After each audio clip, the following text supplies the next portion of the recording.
So in this corner now I'll be showing you a very interesting crucifix which is carved out of a single piece of ivory. And you can see, like, the arteries and veins and all the bruises on the body of the Jesus Christ has been properly shown. And it's a very interesting thing to know, like, today these kind of crucifixes are no longer available and they are very expensive, and in countries like Venezuela people are actually trying to search these kind of things which they cannot get, which we have here. And then at the downside you can see, like, it again shows Chinese influence from Macau which came. So it's like a mixture of lots of designs which people used to gather and make one thing out of it. And what is that black ball? It looks like a magical ball. Yeah, this is actually a planchette ball which was used for exorcism in those days, like, because a few people believed, like, evil spirits, they follow them and they have to get rid of them. So they used to come to the priest for that. And so you can see, like, this is a glass crystal ball which has become black. Now the black color is because it absorbs all the negativity, all the evil spirits from your body. So it's believed, like, if you touch it with good intentions, then any evil spirit following you will go inside that. And if you do it with the wrong intentions, I don't know what will happen to you. And from here we will be moving on to the next section, the chapel of the house, which has got two openings. One which goes directly into the house and one which is open on the other side. So this was not used frequently, but it was open to the villagers who could come, and suppose if there are special masses, they could attend it here. Now the interesting part about this chapel is that we have got a collection of different chairs. Now what used to happen when people used to migrate from Goa, so they used to keep their chairs and altars in the local chapel. So it was a kind of a donation which was given, and the concept was, like, when you come back, you sit on your own chair to pray. And then you can see we have a collection of different altars, like, and all these altars here, they show the different churches of Goa. Now what used to happen, now the local Goan carpenters, they were not very much skilled to make the typical Portuguese designs. So they just used to sit in front of a church and copy the facade. Now they used to put the facade on the altars, so it was like, keeping an image in the house. So that's why we have these things which basically they show the different churches of Goa. And then you can see we have a high altar and those images on the wall which were always here when we acquired the main house. And we've got different paintings of Jesus Christ which shows the side pose of Jesus Christ, which I'll be showing you afterwards. It's like, it's a very interesting picture because normally you never see the side pose of Christ, you always see the front. Now this shows the Mughal influence on Christianity in India. The side pose, long hair, moustache, very pointed kind of moustache, green robe which Jesus Christ is wearing. So these are all symbols which shows the Mughal influence. And now I'll be showing you the different places like Tobacco House and some of the pre-Portuguese section afterwards. Segundo Maniche, o nosso guia, era aqui que se empacotava e se exportava o tabaco para a Europa. E a família da Dona Berta não se escapa ao processo. Parte da família dedicava-se ao comércio do tabaco. Casa da Tobago. Muito provavelmente porque se diz que o tabaco teve origem nesta ilha, Tobago, na América Central. Mas há também quem diga que o tabaco pode ter tido origem no México, no estado de Tabasco. Não há certezas. A única certeza, sim, é que a história do tabaco tem mais de 6.000 anos e que a Índia é o segundo maior produtor de tabaco no mundo.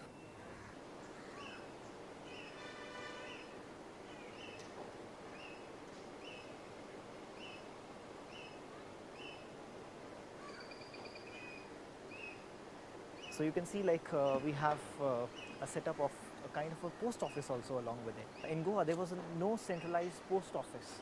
So all the letters and parcels which were brought by people, if they wanted to send it to some other part of the world, so they used to come to the trading house to do it. So it was a trader's duty to send it again on the ships and then give the acknowledgement that their parcel has reached.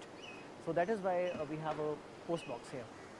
So right now we are here in the tobacco house, or you can say the tobacco trading house.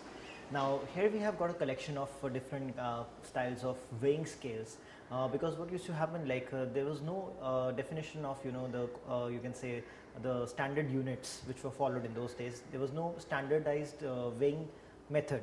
So what used to happen, suppose if a trader has to do trading with any other part of the world, so the trader had to bring the scales from those places.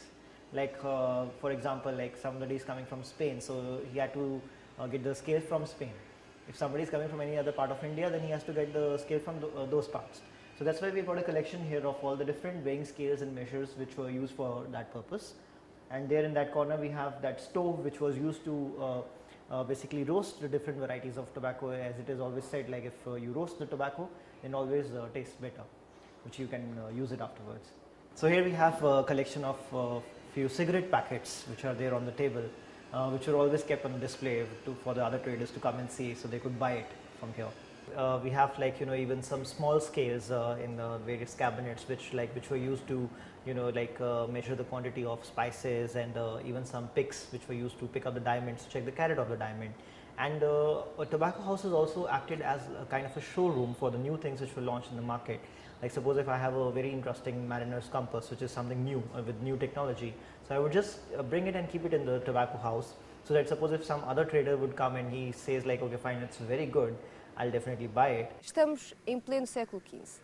Portugal procura o caminho marítimo para o Oriente de forma que pudesse ter um comércio direto com a Índia. Cristóvão Colombo não chega à Índia, mas chega à América. E é a partir de 1492 que começa a história do tabaco na Europa.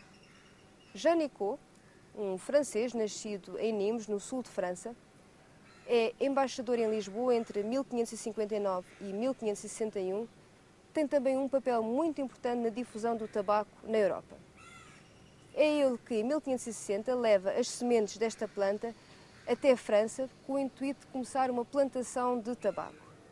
E também recomenda a Catarina de Médicis o uso desta planta para o seu problema de enxaquecas. A verdade é que mal a rainha francesa começa a inalar estes cheiros da planta do tabaco, as dores de cabeça desaparecem. E a partir daí o tabaco é remédio santo para todas as doenças. Dores de cabeça, dores de dentes, relaxante muscular, tudo o que possam imaginar. E é graças a Jean Nicot que a partir do século XIX a planta do tabaco passa a ser designada de nicotiana e a substância que dela se extrai, nicotina.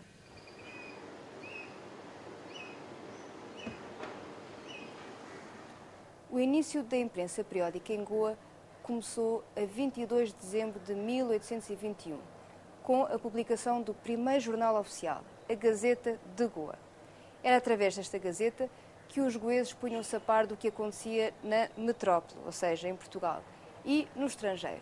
Mas o primeiro livro foi publicado muito antes, em 1557, a Doutrina Cristã. Temos que lembrar que a imprensa em Goa foi a primeira imprensa em toda a Ásia.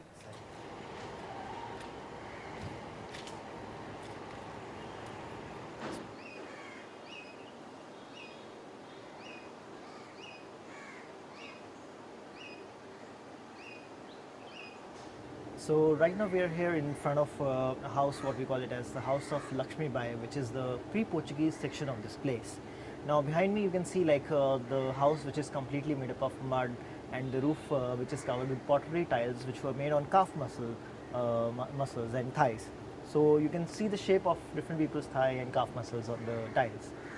So the floor was always made up of cow dung in those days, and it used to cover even the inside as well as the outside. So what used to happen, they used to bring a cow, and it used to move from the inside, because there's an opening, there's a front and the back door is almost in front of each other. So the cow used to make the dung inside, and then that dung was spread, which was considered very auspicious, because it is believed like goddess Lakshmi, she resides in cow dung, and also it has got some antiseptic properties, like first of all it keeps all the snakes away. There will be no reptiles crawling on the ground. So that because in those days people never used to use any kind of furniture, so they used to do everything on the floor, like starting from eating food, sleeping, whatever you can think of. So that's why they always used the cow dung for that purpose.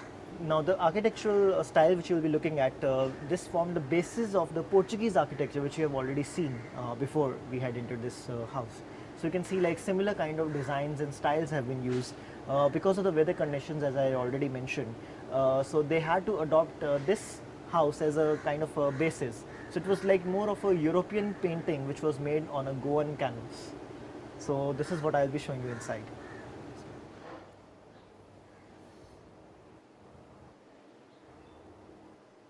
So now I'll be showing you the inside of the house, like how the things were in the Brahmin's house.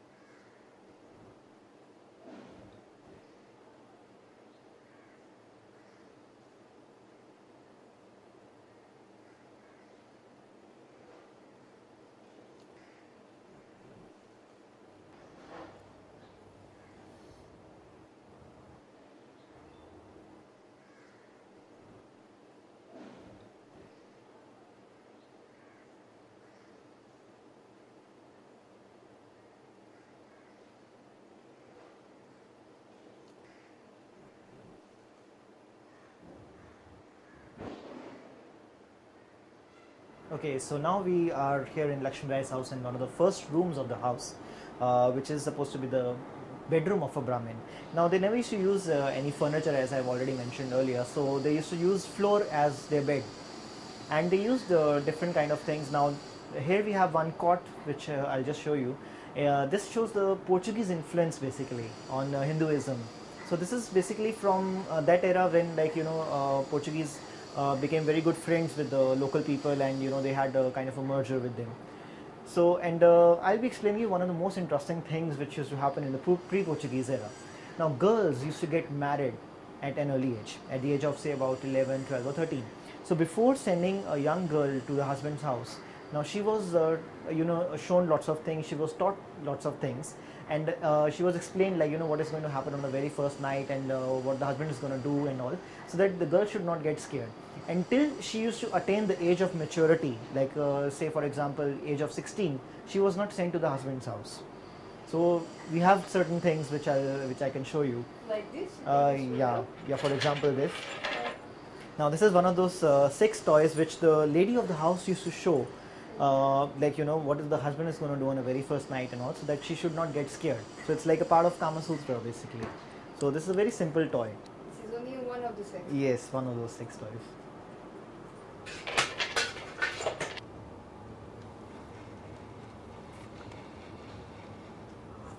Hoje, Goa é conhecida pelas rave parties, pela música trance, pelas praias.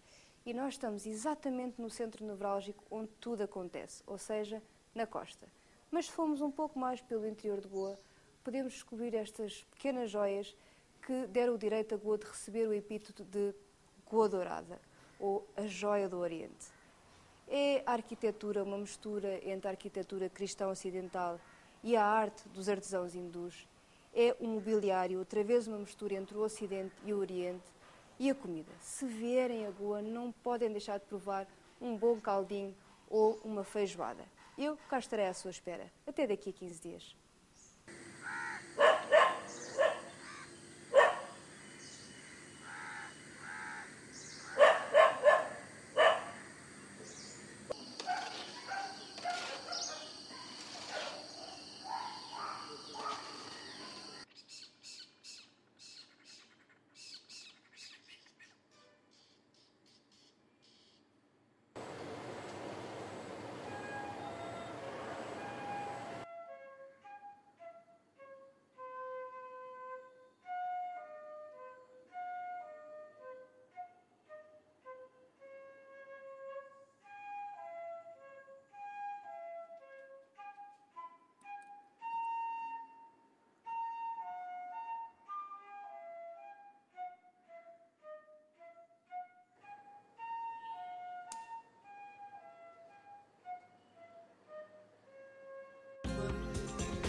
Este programa é patrocinado por Centro Cultural Comunicar.